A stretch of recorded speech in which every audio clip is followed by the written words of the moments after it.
August 8th. Looking for clues.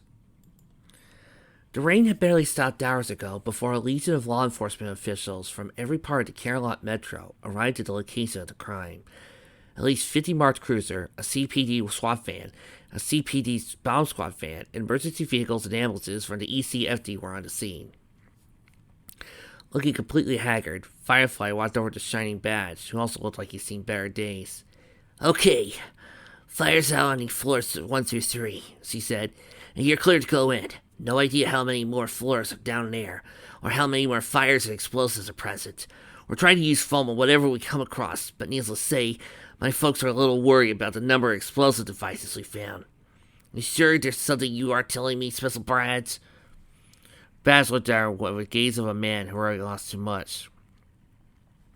"Captain, I'll have one of my best agents, and a friend too, dead, with a CPD officer dead as well.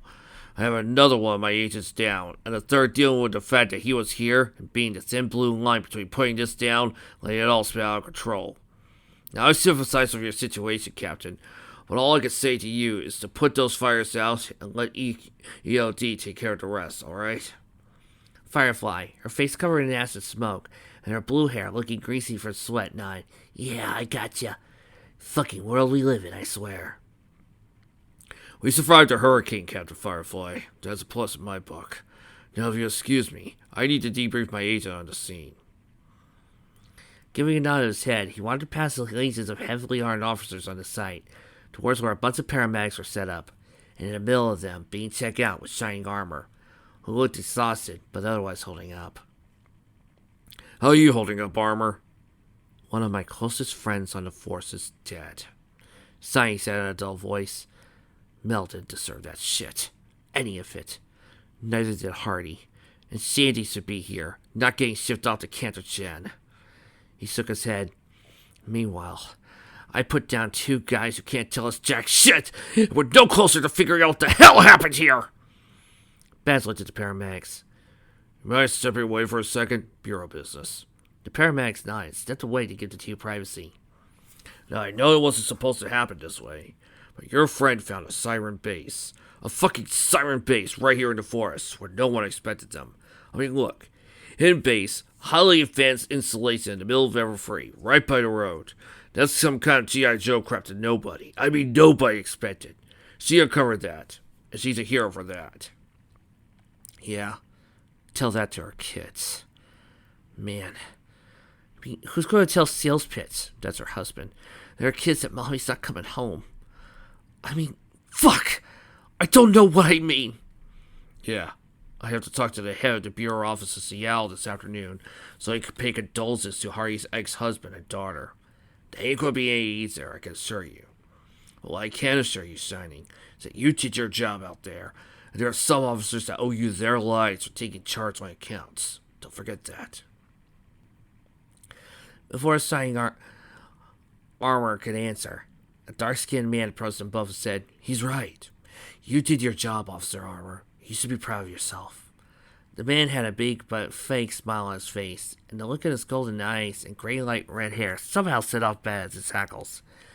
The fact that he was dressed in an expensive suit when he ordered a date was casual due to the mess made the mental alarm go off all the more. "You are?" Baz asked, somehow already knowing where the newcomer was from. "I forgot," the man said affably, producing a badge. "Agent Hidden Truth, STB. Sorry it took so long to get one of us out here, but apparently someone's paying attention now." Baz groaned. "Took you guys long enough? What, the high and mighty sciences and technology branch going to let my people do their jobs? Or are we going to end up having one of those pointless turf battles?" Truth waved his hands. "Hey, I'm not the bad guy here. I'm just here to assist. Furthermore, I'm just a forensics guy. I don't handle the big arrests like guys do, okay?"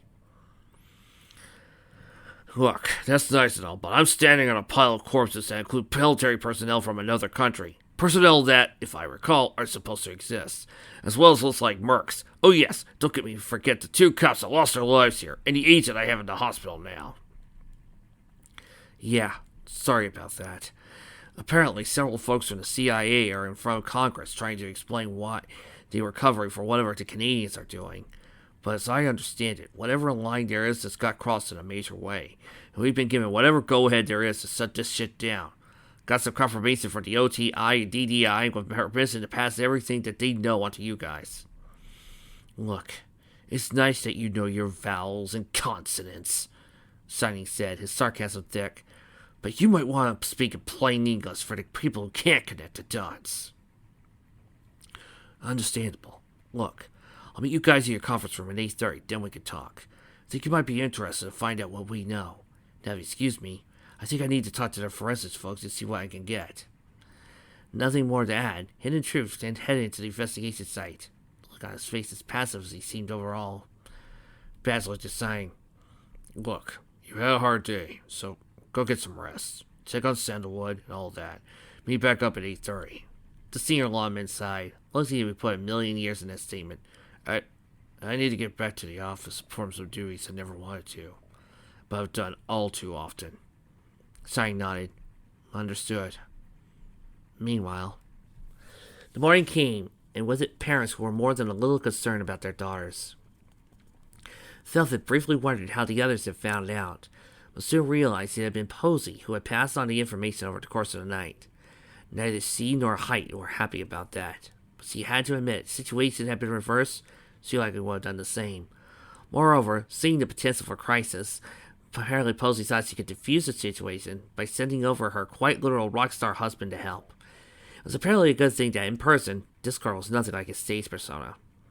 However, either Posey had forgotten, or didn't know, that Discord and Velvet had a past, namely over Celestia, and it hadn't been a particularly fun one, as during their teen years the two clashed often. So the morning started off with both Knight and Velvet feeling as though they were on the defensive. Even with decades of problems she had with the platinum-talented rockstar was obviously water well under the bridge. Regardless, they stick to the defensive because Octavia was their niece and ward, and he loved her dearly. He would do everything and anything to protect her from danger, herself included if need be. So Velvet tried not to bustle as she hugged her best friend's former flame and begged him to sit down at the table. But then he did the strangest thing, bending down and whispering in your ear, "Put the gun down, okay? I'm your side, Vel." "Look, this nickname, if this is about the past," Isuka said. "No, this is about me repaying a favor." "A favor?" "Let's just say I owe your oldest star a solid, and call it that, okay?" Velvet blinked. "I don't understand." In reply, he gave her a grin that she was all too familiar with. "Watch and learn, Vel," he said in a tearful tone. "Watch and learn." Sitting down at the table, Discord looked at all the other parents, who arrived before him. Cookie Crumbles was the first to address him. "I suppose now would be a bad time to ask for an interview?" Discord gave an affable smile. "Just here as a concerned parent, like you are. Perhaps later, though." Without waiting for an answer, Discord then looked at the others and began. "Look, I'm sorry that my wife jumped the gun a little. Usually that's my job. And I think it's fair to say that as parents, given what Poe may have told you, that we're all just a little concerned about what may or may not have happened here." Rainbow Bliss looked at Discord. "I think none of us have any idea what's happened." "Be that as it may," Discord replied, gesturing to Velvet, "I've known her for decades, both bad and good. But I can tell you that she's got a good head on her shoulders. Always has. And whatever went on here, I would be shocked, absolutely shocked if Velvet didn't have things under control." Velvet tried to keep the surprised reaction from appearing on her face while he continued. She certainly hadn't expected that, but in hindsight it should have been obvious. He was a parent just as she was, and from the last conversations he had with Celestia, Discord was trying to make up for his years separated from Posey and her children. Admittedly, Tia's always had a soft spot for him, but Posey didn't put up with much. "I think I speak for all of us when I say I had no idea of what sort of sanity went on over here the weekend," Cookie began, was cut off by Knight. "I would very much appreciate it if you didn't refer to my niece as insane," Knight said in an uncharacteristically cold tone, and the journalist couldn't help but flinch. "No, I think Cookie meant the general craziness of the weekend, not specifically Tavi." Cup, who had come not only to check on Pinky, but to support her friend, stated, "But you have to admit, the things Posey told us, unless he was exaggerating, isn't very comforting. I've never known Posey for one blowing things up. But please, Knight, Velvet." Remember, we're all parents here. We're just worried about our children, even if we can't help but sympathize with what's going on, especially in light of what happened to Twilight earlier in the year. Oh, and for those of you keeping track at home, yes, this is probably the biggest cast we have had. Poor Linton is trying his best to come up with individual voices for everyone!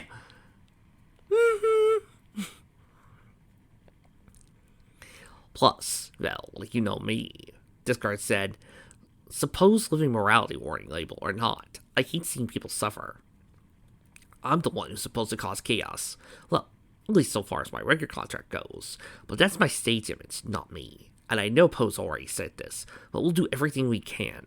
I promise. Thanks, Velvet said, glad that whatever changes had happened to him over the decades that occurred. I just want to take care of my niece. She's hurting right now, and she needs support, not demonization. Rainbow blessed adjusted his glasses, looking at both Knight and Velvet. Look, listen, I know this must be hell for you. Can't imagine otherwise. But I think I speak for the rest of the parents when I say I have concerns. Concerns, he says. Cookie scoffed. Blitz, my daughter stole something as concerned. My daughter went fucking psycho is something to offer. Oh, that's not very helpful. Darn it. I'll just go with this. I was trying to remember Apple. Big Max is Bright Max said, looking at the journalist. Part of a wonder if he should have sent his wife along, as Pear Butter was much more versed in talking to people than he was. But cleaning up from the storm was likely going to take a lot of effort. So she stayed home and he went along. Plus, that's rare being assaulted to our house, you know. Meanwhile, Cookie took a sip of her coffee. She disliked being the heavy here, but she had rarity to consider. I just think the fox apple seed, for good or for ill. No, right now that's opinion, not fact, Cup said, rebuking the journalist. Turning to Velvet and Knight, she added, I think it's fair to say that none of us here are going to insist our daughters never see your children again. Not that's likely going to help in anything. Bright Max nodded. But, given now all we've had to deal with Sunset's antics in the past, and I swear on my family, we all know it's in the past, we hate to see anyone with a past with problems like that again. And keep in mind, we're just parents of Octavia's closest friends, Blitz pointed out. What about the others? I know that several other heroes and their parents may have concerns, ones that you can't quite explain because of history. Nat looked at them all. Look, we felt it prudent to tell you all because your daughters are close friends with our daughters and niece. But please, let me make it clear that when I tell you that thing is being handled, as Discord said, Posey's looking into the mental health professional for Tavi, and I'm faithful will find someone. Probably the same one Pinky saw a couple of years ago, Cup said sadly. Yes, so while we informed you as a courtesy, Velvet said with finality, in the end, this is our business, not yours. Cookie was about to say something when Discord noted that and cut her off the pass. Listen, that's good enough for me, and I know Flares will be there for Tavi to rely on. Knowing her, she'd probably never let me hear the end of it, if I even considered saying otherwise. He grinned with pride that only a parent can have said. Sometimes it's like she's made out of nothing but pure kindness. Cookie couldn't help but smile as well. Oh, sometimes I think my vanity is a standard to a fault, but I couldn't be prouder. My rainbow's royal as hell. Blitz nodded. She would never run out on a friend. $1 million is also stay as long, Appleseed said, and I'd be shocked if she wasn't there for a friend. But Pinky loves to make people smile and laugh, Cup said with a grin, as he do especially for anything for a friend in trouble. The baker looked at those around the table. We all have special children that are unique, and I think we should let them do what they can for Tavi. Cookie nodded. Her fears were assuaged, and that was more than enough for her. So, that brings up the next question. They're still planning to go to Monte Rosso this weekend, right? So we could send some Professor Superosis and a chaperone too? Elsie, Bright Mac waved her off. I think that's worrying a little too much there, Sir Q. Girls are old enough, and I think they'll be fine. Yes, but they're taking the younger ones with them, Cookie insisted. It's one thing for Vanity to take care of herself. It's another to take care of herself and Seedy. Blitz waved her off. I don't think that'll be an issue. Firefly was talking to another den mother in the region after the news reports said that several of the southern and western suburbs got hit really hard, so the local troops are trying to organize some fundraisers. He knows that though, when it comes to Scoots, Sweetie, and Butterme, there is one thing they can resist, and it's a new scouting pads. Trust me, the fact that their older sisters are gone next weekend won't even occur to them. I think I'm starting to run out of voices. Meanwhile, upstairs, in her shattered bedroom, and unaware of the conversation unfolding downstairs, Octavia curled up like a fetal ball in what remained of the mattress, shivering in panic. Fluttershy currently had her arms around her friend, refusing to let go while the radiant-haired teen needed someone. Also present were Rainbow and Bonbon, who refused to leave Fluttershy alone with Octavia, given what happened earlier. Minuet was there for moral support, and Pinkie, because someone had to make Octavia smile again, in her opinion. It's okay, Taffy. We're here for you, I promise. What? Octavia asked in a choked voice that everyone present strained to hear. I'm a monster. You should leave me to be. You're not a monster, and you know we're not going to abandon you. The chiffon-haired teen said gently as she brushed the hair out of her friend's eyes. You're just going to go through some problems right now, First I said with a smile. but it's nothing we can't beat together. Problems? I'm out of control, Octavia wailed. Why? Rainbow asked. Just because you rubbed one out last night. Rainbow, that's crass as hell, Minuet scolded. It's not like we can't all smell it. You're telling me you never flicked a beat. The rainbow-haired athlete suddenly had a hand clamped over her mouth. Rainbow, just drop it, okay? Bonbon said from behind her. Rainbow nodded, and the martial artist removed her hand. Pinkie, uncharacteristically quiet for most of this time, looked up from where she sat. Look, it's been a long couple of days and we're all tired as hell. She spoke in unusually calm tones. I just want to go home and crash for a few hours, personally. And Rainbow, seriously, TMI, okay? She then looked at Octavia and said in a voice closer to normal. Taffy, you think what happened this weekend is going to scare us away? It's not. You know, I don't give up on my friends. No way, no how. Me neither, Fluttershy said with a soft smile. Scratching her head, Rainbow gave her friend a apologetic look as he said, Yeah, me neither. Especially not me, Taffy. I'm your friend. You know I'm here for you, okay? Just try not to pal to Pink and you whenever we're here, okay? At that, everyone groaned and Bonbon once again faced its family instinct. Why me? As no one in particular.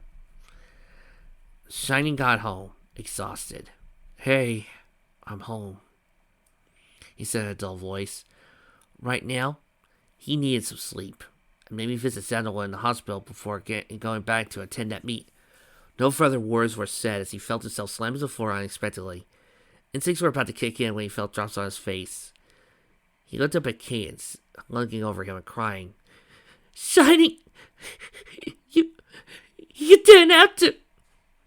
Her words dissolved in an incomprehensible ball as she bent down and glomped him, soaking his shoulder with her tears. All he could do was lay there, gently embracing her back and assuring him he was okay, that everything would be okay. He wished he could believe it, though. Are we sure we can't have a whole entire story dedicated to Shining in his life as a police officer doing things for Cadence? Because I would read the shit out of that! These people are doing too good with that. I mean, honestly. Meanwhile, damn good thing there were others volunteers to stay with Twilight when we went to see Taffy, Applejack said, glad to see the early afternoon sun burning through what clouds remained of the hurricane. At the moment, the members of the Eight Amazing Eight, save for Twilight and Octavia, were in Sunset's room. The other two were in Octavia's room, with Twilight's safety being overseen by Bonbon, Trixie, and Lyra. Mulet had left home for 30 minutes ago, with Blossomforth having caught a ride with her.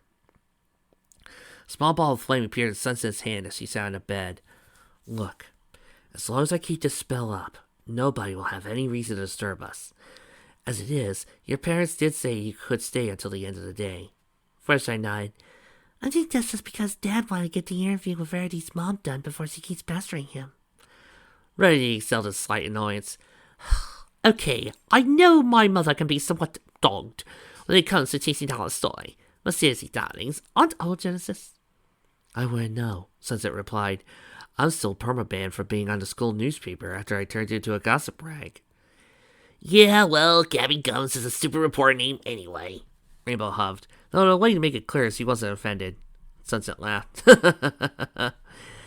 I actually wanted to use anonymous, but the student editor said that violated school policies.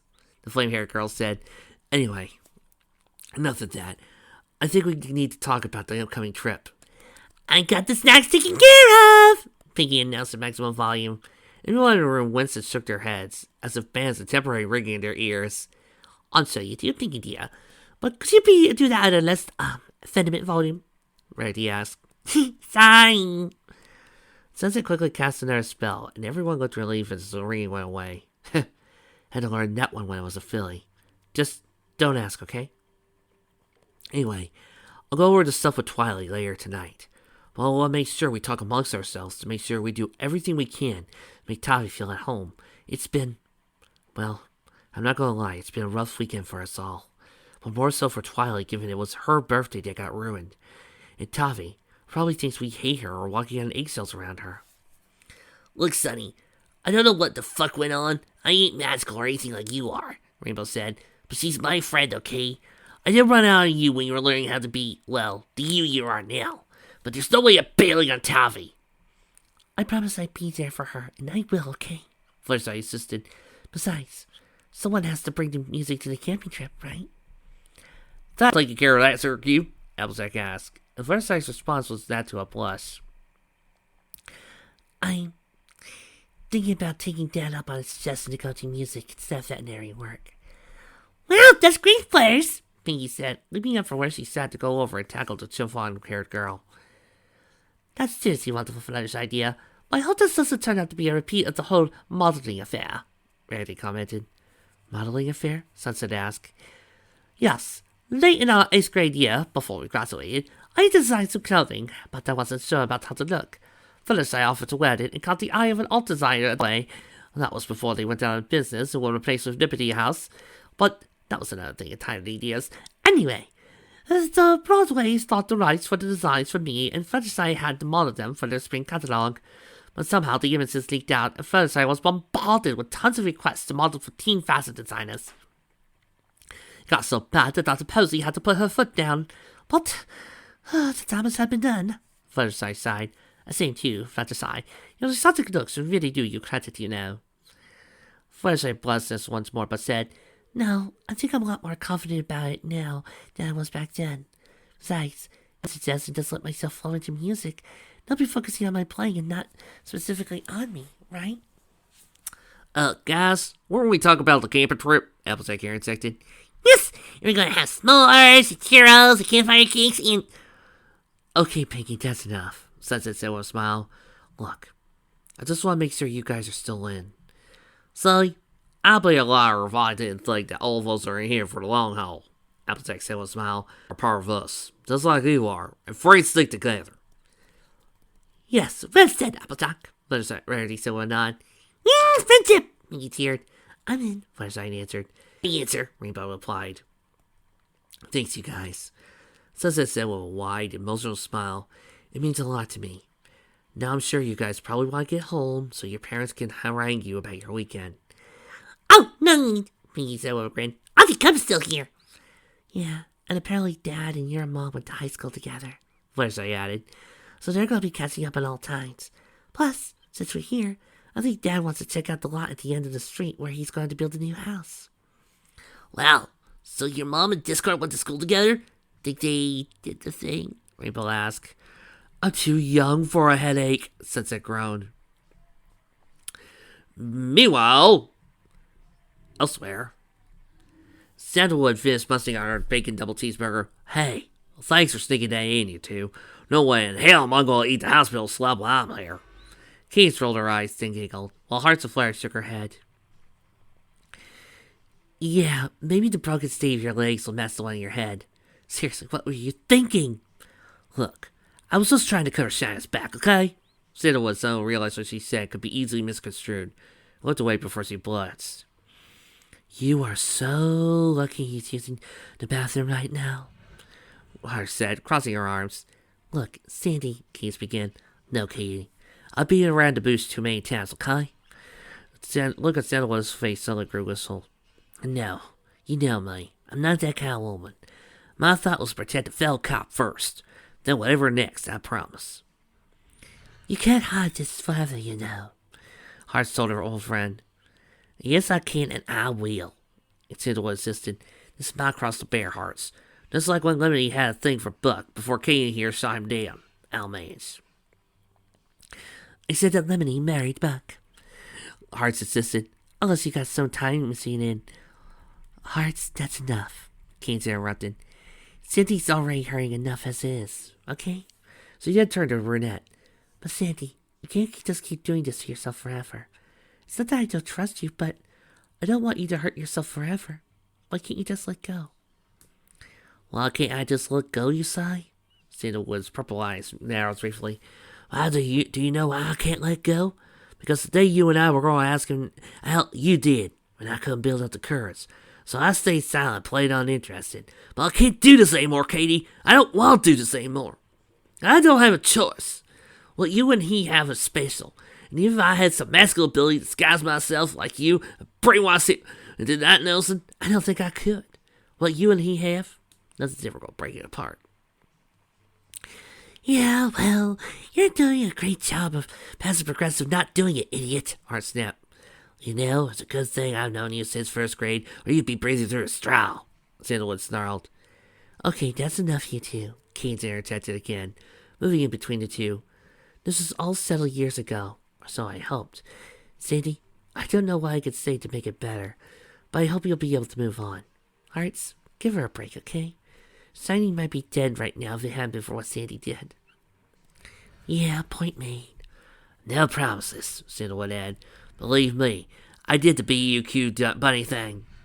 Down with toilet flushing, as Shiny came out. His nose wriggling an unpleasant smell. Wow, this place smells too much like disinfectant, bothering my nose. Yeah, you've always had a sensitive nose there, Shiny. Sandalwood drawled before Hearts glared at her. The bedroom woman shrugged as much as he could. Hey, it's not like a lie or anything. He was famous in high school for that, remember? Yeah, Hearts relented. Forgot about that. Others poked her head in. Like the both of you and I, the bolt. This is ours up in 15 minutes. We got it, Shiny replied. Well, we gotta go, Sandy. Obviously, I need some more food in me and get Katie home before I head off to that 8:30 meeting. 8:30? Sandalwood and Keynes at the same time. Yeah, we're getting new briefing on the situation. Great, Hart sighed. That will get passed to the feds, which means a shit ton of paperwork for us. Well, makes our lives easier in the long run, but for now, he said, clapping Keynes on his shoulder, and I are probably totally screwed under paralegals. Yeah, Keynes agreed with a sigh. We should probably gather what we have now, because they're gonna come knocking in the morning. So he went over and kissed Shiny on the cheek. I'll catch a ride with Hearts. Go to the office, and then give me a lift home afterwards. You go do what you need to, and I'll see you when you get back, okay? Sandy, I'll swing by tomorrow, okay? He nodded, and with a wave to him, then to Sandalwood, both women walked out. Shiny glanced at the clock on the wall and said, Well, time for me to get going. Got just enough time to go home and catch a shower before I need to get ready. Anything you want, Sandy? Oh, there's a lot of things I won't. She purred playfully, then added, We can't have everything in life we wish for. But there's something you can do for me if you can't, Shiny. Sure, just name it. If you catch the fucker behind all this, face sober, kill the son of a bitch! Elsewhere, given the sheer number of law enforcement personnel around the place, it was somewhat difficult for Rhapsody to sneak in. The rest of her fire team waited in the nearby woods, ready to tear down the human wall police if she needed distraction. But she hadn't worked her way up to the executive officer of the Sirens just by brute force and overwhelming strength. Sometimes, military tactics needed a woman's touch. The whole reason the Sirens had been created, after all. So standing in the former command center with two police at the doors, she was glad that her folk NSA badge still worked. Either the Americans were slipping at checking their own back doors, or CSIS had a few entryways to the American halls of power that Washington wasn't aware of. Either way, that wasn't on her mind right now. She was here to investigate a murder. Several murders, in fact. The murder of Violent Elegy in the Sirens assigned to the bolt hole. They had been killed by a merc group that had been paid by CSIS, no doubt in that. But that didn't make them the murderers. No. The murderer, or should I say murderess, is Katana, Rhapsody thought. looking at the taped outline on the ground that he was completely sure had been the place Elegy had died. She could have taken extra precautions, but instead treated the situation like they were expendable. As if our operations officer were expendable. To me, just one of the last officers you want taken down. But that didn't mean a thing to Katana. Which means she had something going on, and Ellie was in the way. The recent losses attributed to CSIS came to mind. Thrust, Rise, the senior cadre, were they victims too? Fingers danced across the keyboards he was at. Various documents came up on the screen. The two police officers weren't going to say anything. After all, they had just made their annual salary tonight, and they wanted to push it. Perhaps he had a few more thousand on her still. After all, neither CIA nor NSA were supposed to get into domestic intelligence matters. So what would it do for an agent like Rhapsody, or rather, Dark Secrets, name on her badge, to get caught breaking federal law, right? Her eyes traced across the screen until she came across an unfamiliar folder. Project Anti-Musa. That's the same font as SBB. Rhapsody nodded. But this one's much larger. She reached into her pocket, copying everything. When she got back to the base, she had to make sure she had a copy to her sisters and Madrigal. Whatever was going on was big. It played to something sinister within their own ranks. Please, Katana, let me be wrong about this. She pled mentally as she walked down the bolt hole, flashing her badge to let her through the security guard-ons. Please don't do something that'll make me have to kill you. Meanwhile, back with the other sunset. Why are we being followed? Simmer asked, as he looked around, noticing the Indian woman and somewhat sullenly guy that had been 2 steps behind him in Seattle, 2 cities on the plane back to Canterlot, and now, even after they recovered their baggage, still on their trail. Solaire paused for thought. We were assigned extra security, weren't we? Simmer asked, her cyan eyes looking into her mother's lilac ones. When Solaire looked away, Simmer shrugged. It's not that I don't understand that we needed a security consideration, given who we are. I know you want me to have a normal life, where I don't have to think about such things, but I don't think that's possible right now, Mom. I know, mon petit tournesol, the older princess said in a soft voice, and I whispered wind. But until this is solved, we'll have some assistance this time. Hopefully they won't be too intrusive. Meanwhile, not really listening to conversation, Coco was busy on the phone. Really? Do you think so, sweetie? I mean, sure, I'd love to, but I had to ask my aunt because my parents are out of town. But otherwise, I'm in. Yeah, talk to you later. Bye. She hung up the phone and looked at her aunt. Aunt Solaire, a friend asked me if I could join her Girl Scouts club in helping with cleanup from the hurricane. We'll be camping out at Sunnydown Park with other troops and our assistant den mother. Can I go? Solaire thought about it for a second. I don't know. Are your friends familiar with the people? Coco nodded. Sort of. But most of my friends will be there. Sweetie, Blooming, and Scoots, since Crackle's in China. But I should be okay. Plus, we'll be with a bunch of other adults. I'm pretty sure my parents will approve.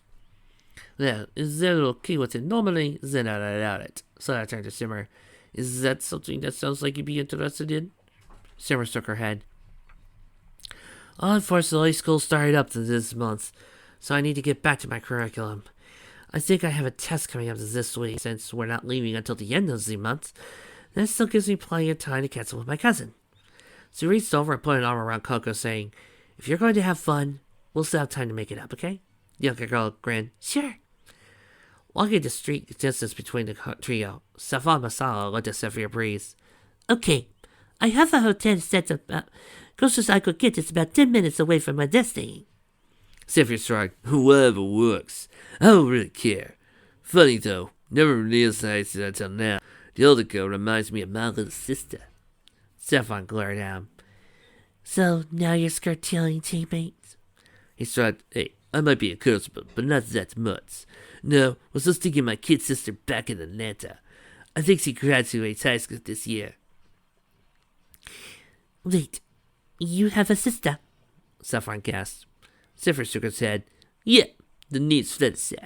She's attending Alpharetta High. Pop says I should move the family back to Atlanta so I can beat up Shai's boyfriends with a stick. But hey, what she does is not my business. Besides, I think I should focus on our current issue. Saffron made a dismissive gesture. Then the once, this is an easy case, and that the worst thing we have to do is a case in a stakeout.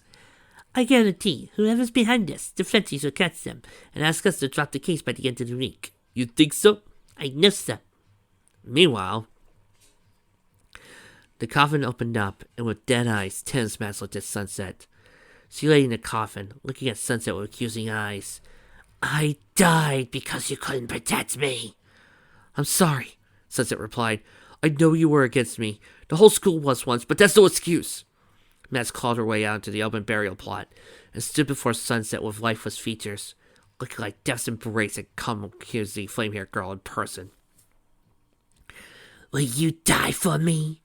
She moved closer until she was right up against Sunset, and the flame-haired girl could smell the fetid scents match his undead aspirations. Will you die for me? She asked as she reached into her shirt, tearing it off, and into the sutures that kept her body closed, ripping them open, exposing the empty cavity that her body was now. Will you die for me, Sunset? Sunset woke up with a start, looking at the clock. That's the X another nightmare of many days, she said to herself, sitting in bed, taking care not to wake up her sister. Maybe I need to talk to Mom about this, but for right now, I need a glass of water. She got out of bed to go get one, but then remembered she wasn't allowed to leave the room unless escorted in case Octavia had a relapse. Reluctantly, she went over to wake Twilight. Sonny, why? She heard Twilight mumbled. Just as the former unicorn was about to touch the scholarly teen, she mumbled, Why did you lie to me about the letters? Why? Letters? What letters? Don't tell me. Sunset immediately went over to her desk, looking at the most recent letters that Princess Twilight written to her on Telos Key stationery. She didn't find those. With Twilight in her room, she didn't risk looking for her other correspondence from Equestria, lest something be found out. I see you're looking for something. She heard Twilight's voice say behind her, and she didn't sound happy either. Sunset turned to face her sister. Twilight continued, I found the letters. It looks a lot like my handwriting. A lot. But nothing in those letters makes sense. Plus, I'm not one for train wreck dictionary. I know, Sunset said in a soft voice. Listen, sis. Why? Twilight asked in an even voice. Did you hide this from me? Do you not trust me, Sonny? What? No, you know better than that, Twilight. You're my sister. Why wouldn't I trust you? Because you hid that from me! Twilight accused. Look, I get that you're probably trying to protect me. From the looks of it, that's recent, and I'm afraid that means that I might have a relapse. But if that's the case, if you didn't think you could tell me, at least you told our parents, right? Sunset found herself unable to say anything further. She was tired of lies, but she could hardly tell her sister the truth, much less have her believe it. In many ways, the lies had reached the point they were tailoring themselves to her life, was hardly made any less ill at ease. Please don't tell me you're hiding this from our parents too. Twilight, No, I love you, sis, but I really don't like this secrecy. I know why you did it, and I appreciate it, but you can't just keep secrets all the time, especially from your family, especially if it involves me. Twilight, Sunset said without any trace of humor, I keep more secrets than most people should, and I have a reason for that. And I'm sure it's tied to your past, and I'm sure you're not telling anyone so no one else gets hurt from what you know. I get that. It's just... Twilight sighed. Look, we've already got enough going on because of the pending adoption, and now Tavi's has issues. Just, please don't add any more right now. I know you didn't mean anything by it, but we're family, through the good and bad. And even when it's bad, we stick together. The other girl went over and embraced the elder. Please don't do it again. Okay. Sunset agreed. The bitterness of the lie, feeling as though it wouldn't burn her tongue. I won't. Good. Go get... I know you have a long day tomorrow with the funeral and all. Twilight kissed her sister on the cheek. And I haven't said it already? I forgive you. Yeah.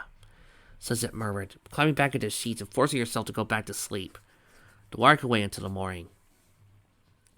Now if I could just forgive myself for all the lies I told my people I love. Twilight was about to crawl back into the sheets again when she felt pressure in her loins. Great! Mother Nature needs me to empty the bucket. She briefly thought about waking Sunset up, but opted not to, given it was just a quick jump to the bathroom. Sliding out of the bedroom silently so she won't wake Sunset, Twilight left her room, heading towards the destination. But no sooner than she closed the door, she saw Octavia standing there. She was dressed in a way that nearly left nothing to the imagination. I swear to God, guys, next fic I do is going to be a sexy, hot as all get out, erotic fanfic involving Rukia and Reggie, or Ichigo and Orihime, I don't care, or Sakura and Sasuke. It's going to be hot, it's going to be sexy, and I'm going to be able to join naked women again! Just you wait! Unless Twilight was imagining things, her cousin's hair had turned white and her eyes red. There was a look on her face that no one, much less her relatives, should have towards her. Well, hello. Octavia cooed. My wet dream just showed up. Taffy, go to bed, Twilight said in a confident as she felt. Mostly she felt revulsion and the need to run backwards to Sunset's room. Although, to be honest, being half asleep and with the odd way the moonlight was shining through the upstairs window, she wasn't sure if she was seeing everything with true clarity or not. You're not well, the plum-haired scholar added, knowing that much was at least true. A salacious grin etched itself on the other girl's face. Oh, I'm very well. You let me play with your hot little body. I'll show you just how good I feel. Taffy, please, you're my cousin. I don't know what's going on, but this isn't right. No, I'll do you one better. I'm going to do a really, really nice limited fic with Luz and Amity getting married. I'm going to do anything just to enjoy beautiful women again. Octavia crossed her arms. Fine. Go fuck the bacon-haired skunk. Just know this. Sooner or later, I'll get you right where I want you.